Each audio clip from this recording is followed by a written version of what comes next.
Isn't it a shame we're seeing another team vacate Supercross because they got throttled and choked out of the industry? It's Are a you talking shame. about Moto Concepts? Moto Concepts, they're going to Arena Cross. Why?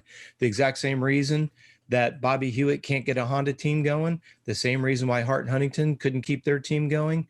I mean, go and listen to Whiskey Throttles with our buddy Langston and Ping. You know, Kerry Hart was very, very, I mean, he walked you through A through Z on everything they were told they couldn't do. And it was another example of the industry literally eats itself alive. They told Hart and Huntington what they couldn't do, and then turned right around and did exactly what they told them they couldn't do. No different than CBDMD, no different than the GoPro contracts. People need to wake up and smell the coffee. Hart and Huntington, I mean, let's face it, two of the most popular big brands we could ever put together got throttled and suffocated. They had Ken Roxon, you have Ricky, and you have Corey. Wow, that's literally, if you did a social like audit of those three guys and their social media, I challenge almost any sport to top those three guys. I mean, Kerry is next level. This guy's like Hollywood star. I mean, well, look at the people he brought. All the money outside of the sport that he brought in, the casino, the Dodges. I mean, think about it. They had Kenny on the marketing side, Watson. They had Kenny Roxon on the bike. They have Ricky and Kerry as the owners of the team doing things completely unique, engaging like it's never been done. And they were told, nope, can't do it.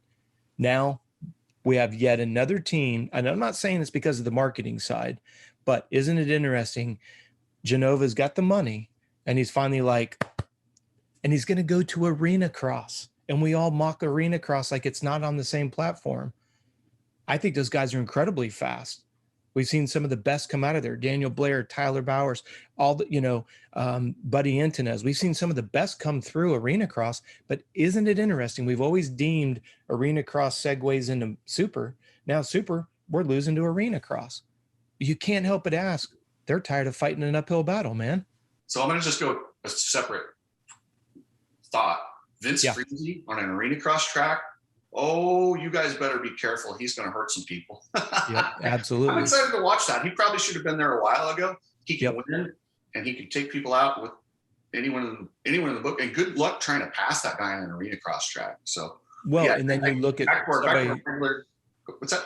You look at somebody like a Bobby Hewitt who was trying to bring a resurrection of yet another team with Anderson underneath the Honda umbrella. And he's finally just given up and said he's tired of fighting, whether it be the system within the OEMs or the sport as a whole. But this is a guy who absolutely has built that Rockstar 250 program to what it is. People may not realize that. He had Ian Treadle, he had Jason Anderson as amateurs on Suzuki's. He took both of those guys and went pro. That's when the Husqvarna team came to life at a pro level. And then he essentially got kicked out of his own team. Yeah, that was interesting. And he's again, but nobody knows the truth because we can't talk about it. You've heard nothing on what happened there, which is insane. I don't understand. Who's it going to hurt? Well, and as if you know Bobby's an importer of granite. He has 2 locations, maybe even 3. Why do I bring that up? Because he's a businessman, and yet we heard nothing about it. So I don't know if it's a gag order. I don't know what it is, but Bobby Hewitt is a businessman and he built a team. I mean, Jason Anderson, in my opinion, is going to go down as one of the best. Okay. Maybe doesn't have all the accolades and everything with the multiple championships, but the longevity, the personality he brings, like it or not like it, that's fine, but you can't deny he's a personality. And who is responsible for that? Mr. Bobby Hewitt. Yeah. Well, anytime a kid rides with this jersey untucked, who does he say he is? Like Jason Anderson. Jason Anderson, that's right. Yeah, there's very, very few guys. And he's got 1 Supercross title, not like 4 or something. The other guys, he might be more memorable than some of those guys. Yep. Well, and especially when you look at why, I mean, I like Mike LaRocco as a person. Didn't leave an indelible mark in the sport. Lots of good race results, but he's not an image as much as Evans going over the finish line, ripping his shirt off, flexing up there on the podium.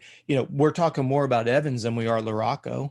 It's true. You know, Deegan launching his bike off the finish line. We talk more about that than we do, you know, 6-time Stanton, who had the results, but it wasn't an indelible figure in our brain, not just on controversy. Look at J-Law. You know, his was more on the controversial side, but we're still talking about him. That you still see, bring back J-Law. You know, I think Anderson's going to be that same kind of guy where he said what he wanted to say. I love his last one, not because you happen to be the interviewer, but I can tell AMA to suck it. In my opinion, AMA can suck it most of the time. I mean, how many people would have the balls to say something like that? Nobody. And I guarantee he got talked to by people around him. It's like, dude, what are you doing? Meanwhile, that's the best thing he could have done, because I'll be honest with you, the AMA can suck it. Like the decisions, and I broke it down in the video that I have on YouTube as far as how he's treated unfairly. Yes, he's broken the rules, but so have other guys. I mean, shoot, look at Dungey back when he was going against Tomac for that title. Remember when Tomac pushed him off the track and he went around the triple and just, and there's this huge roost off the back of his tire, 0 penalty. Yet Anderson does it and there's just a little bit of roost and he gets a penalty. It's not a fair system. He's singled out, and good for him for talking about it. And like I said, I don't know if he's a fan of mine, and I don't care. I'm a fan of his. I enjoy talking to him, and I love what he says. And I love when he trolls me on Instagram and says stuff about my mom. Like, who does that? That's great. That's gold. Well, and it may be a redundant comment from last show, but I do believe he respects you because you give him a platform. You ask a hard question. As the old saying goes, if you don't want to know the answer, don't ask the question. And you're willing to ask the question, and he's willing to give the answer, and you don't censor it. It goes back to what we were talking about. Who else allows him that privilege to do that? Nobody.